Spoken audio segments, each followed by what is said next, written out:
Today's topic is: what's one not safe for work confession you'd only make anonymously? I was on a plane once and had terrible gas. Like bubblegut peel paint off the wall gas. I got up to use the lavatory as a small tester I put out confirmed a crop dust would put me and the people around me in need of the oxygen masks. When I got there, it was occupied. I couldn't hold back the pressure so I just blasted. Fortunately it was silent. It was as terrible as I thought it would be, but the flight attendant thought it was coming from the lavatory. She started spraying Lysol at the lavatory door assuming that was the source of the death cloud. As soon as started she spraying, the lady exited the lavatory and into the spray. She also witnessed the women in the seat next to the lavatory furiously fanning the air. They all thought the woman in the lavatory was the cause. I let her take the fall. I used to work in an online chat room and it was basically a huge scam where men would think they'd been chatting to the same woman for sometimes years and be paying like £1 per message, and it was actually just random girls. We'd get like so many seconds to quickly read the previous message thread and reply. A lot were just on there for sex talk, but many men were just desperate to meet up with the person they'd fallen for over the internet, and it was obviously never gonna happen. I quit when an older guy, I think maybe in his 70s, said he'd spent almost all of his savings talking to this person and he'd started to realize he'd never meet her. Broke my heart. I was going down on my GF and she started to orgasm, but unfortunately she had a fart loaded in the chamber and couldn't keep it in. So she farted literally right in my face. I personally think it's fucking hilarious and I laughed for days after it happened. She, however, was completely embarrassed, and yes, I reassured her that it was okay and I genuinely thought it was funny. Honestly, the best part is we were filming ourselves when it happened, so I have it on video. Edit: y'all gotta stop asking for the video because I cannot, in good conscience, put that on the internet. She would murder me in the unholiest of ways if I did. I feel forgettable. I wouldn't say this to any of the people I know or meet, because I don't want pity from others, but that's pretty much it. Every time I meet someone ends up in me reaching out to them and never the other way around, except for my parents and one person. It's been years that I am alone. I met a lot of people, but every time ends up like this, and every time I start questioning myself on why it happens to see if I can change something. No luck for now. I am starting to think that I should be a monk on a mountain. There was a murder outside my apartment June 7th or so years ago. The group was looking for a drug dealer that drove a 04 white Infiniti G35 coupe. Well, a man and his girlfriend pulled into parking spot, and 4 men pulled up in some shitty Nissan and tried to rob him. He fought back and was shot in the neck. I heard the gunshot from upstairs as I took a bong rip, then the most blood-curdling scream indented in my mind from his girlfriend. Saw him die right there in the parking lot as the murderers fled the scene. When I looked up the situation a month or so later, I recognized 2 of the 4. I was the drug dealer they were looking for. I should have died that day. I got home 10 minutes before he did. My husband was always incredibly attractive to me when we were younger. As he ages though, he resembles my father. And not just a little. I'm talking too much. It's hard to be intimate with him now because of it, and I don't have the heart to tell him, so I'll just keep the lights off. Skull. I feel guilty when I experience sexual attraction towards a friend. It is simply a thought that comes out of nowhere and I think, wow, what a nice ass my friend has. I hope one day she bounces on top of me. The moment after that I feel terrible guilt and disgust towards myself. PST, the same thing happens to me when a random girl wears fishnet stockings.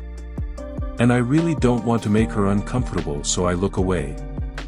I once faked an entire relationship just to keep access to the family's Netflix. We broke up 2 years ago. They still think I'm working night shifts.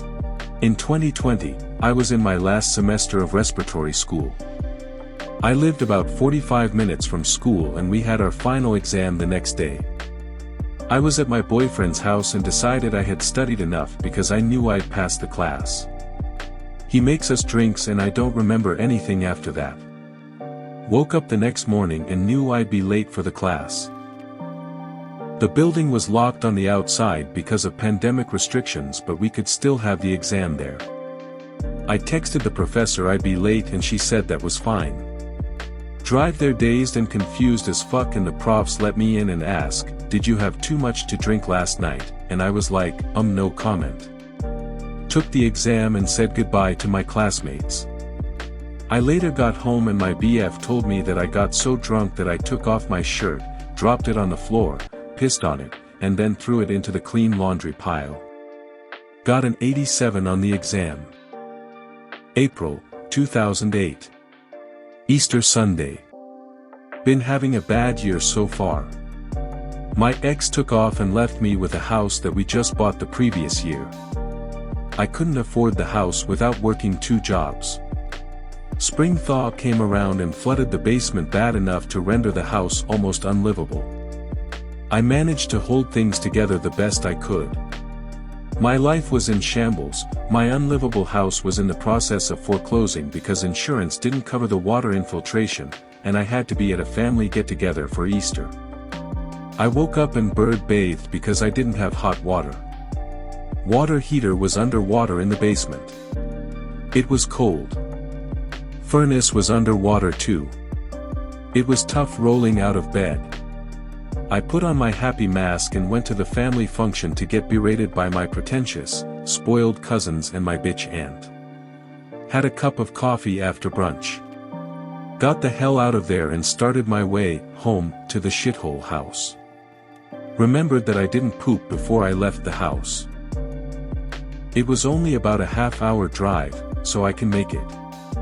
Turned on to my street and felt that I couldn't, in fact, make it. I was driving a 4-cylinder S10 pickup. It wasn't the fastest thing in the world, but that son of a bitch did 100 miles per hour going down my country road. Got about a quarter mile from my house and all hell broke loose. Full on shit my pants at 100 miles per hour. I slowed to the speed limit and hovered the seat the best I could while driving a manual transmission. Not an easy task. I waddled into the house and cried, then took a stone-cold shower to clean myself up. I think that may have been one of the worst days of my life. I'm not sure my wife is a very good mom. She loves our 3 young kids and takes care of them, but holy shit can she be critical and impatient with them. I can't leave her alone with them for 15 minutes without someone inevitably crying or screaming, whereas I can spend an entire day with all of them without a single significant tantrum happening while still maintaining good order and discipline. To be clear, she's not physically abusive, but I think she's really testing the boundaries of emotional abuse. Our oldest is 4 and she chews him out like he's a grown man sometimes, and it's always for typical innocent 4-year-old shit, mispronouncing a word and getting irritated for being corrected if he can't get it right after half a dozen tries, standing on the couch, singing the same part of a song over and over, complaining about dinner, whatever. He's honestly super sweet and frankly the best behaved kid I've ever seen, but she loses her shit on him for the simplest things. She's pretty awful to me too, but I just power through it or put her back in her place when it gets to be too much. I spend more time running interference between her and the kids though, since they can't stick up for themselves like I can for them. Sometimes the 4-year-old is a brat, sure, but to be totally honest, she's the one who gets an attitude or irritated with him first, probably 80% of the time that I'm around. She's not much better with the twin 2-year-olds. He really is a good boy for the vast majority of every day, and his daycare teachers all love him and constantly say what a kinda sweet kid he is. Frankly, I'm afraid he's going to resent her for her temper the same way I do with my own mother, who I'm no longer close with. She works a full-time job and is always complaining about being tired or stressed or not feeling good, etc. She does not need to work. I make about $150,000 per year in a not very expensive area of the US. But honestly, I've stopped trying to encourage her to be a som because our oldest will be in kindergarten by next year anyway, and, as discussed, I don't think it would be a good idea for her to be home alone with the kids all day every day. I used to like the notion of homeschool but also wrote that idea off completely because of her attitude and, frankly, my wife was never much of an academic, not sure she should be solely responsible for educating our kids. We live too far from any relatives to have constant support. Plus she treats my mother like shit. My mother is far from perfect and has legitimately pissed my wife and I off by carelessly breaking our rules and then not giving sincere apologies in the past, but she doesn't deserve the cruelty I see from my wife. Frankly, I'm not sure what to do anymore and am hoping it's just her not having her hormones all straightened out yet and that it'll get better with time. But the kids, all three of them, very obviously prefer me over her. When I walk into a room or sit on the couch they are all over me, hugging and smiling and laughing. My wife barely gets acknowledged by them more often than not. I find this especially surprising because, despite her doing more yelling or ass chewing, I provide the vast majority of the real disciplining in our house. I'm the one putting them in timeout, or explaining what went wrong, or giving the occasional spanking if they're really out of line. And yet they all spend more time trying to get and maintain my attention than hers. Even her own mother has expressed concerns about my wife to me. This account is private enough, fuck it. I convinced the dean of the communications school where I went to college I deserved to drop a class late while on LSD. Edit, I got yanked away but intended to provide more context. So, the short version, is depression really sucks and it had me having a hard time even making it to class. I head in one day, planning to have sort of a me day and take what I wrongly assumed to be, a small dose of LSD and was going to ask nice, private-ish spot in the park and trying to just spend some time outside and maybe get myself feeling better. So, I take it like 5 minutes away from the building. Class is only like 30 minutes, I've had it a handful of times before that, and I'm confident it'll be fine.